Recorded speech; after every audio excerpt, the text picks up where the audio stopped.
As you probably know by now, a wild storm known as a derecho pummeled the Houston area last week. The widespread, long-lived straight-line storm still has that area trying to pick up the pieces. This is footage from downtown Houston where glass was strewn across the streets there. And many communities around the country are grappling with the aftermath of severe weather that we've been hearing from Dr. Jim Siebert all month of May. We do want to prioritize emergency preparedness in light of the upcoming hurricane season as well, especially for those who rely on medication. So joining us now is Dr. Shawn Rowland, founder of Jace Medical, and Art deLa Cruz, CEO of Team Rubicon. Gentlemen, thanks for being with us this morning. We appreciate it. Such an important topic this time of year. Thanks for having us. Yes, and you have to think before, during, and after, and generally the after is the longest part of the situation. You see the cleanup, the road closures and whatnot.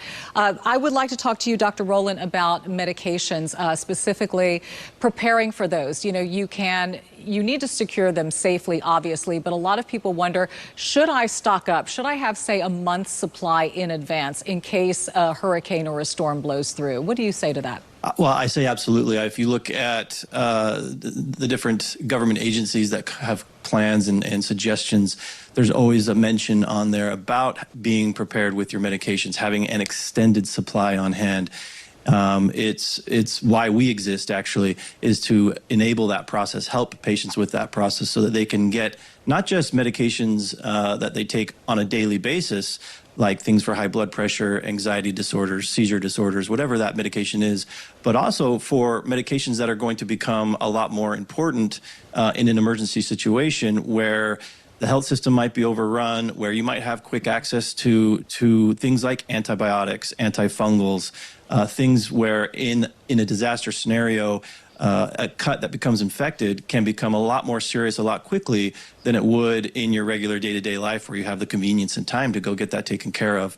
And so, yes, we highly encourage everyone to get emergency medications, a supply of those on hand, as well as the particular medications they might need for whatever their chronic diseases might be. Yes, it makes sense. And Art, also speak to the fact that we're not just looking after ourselves, but we may have our parents, we may have seniors that we're caring for, and there's limited transportation, limited access to things. So how can we help them prepare as well and also be on the ready to be able to assist?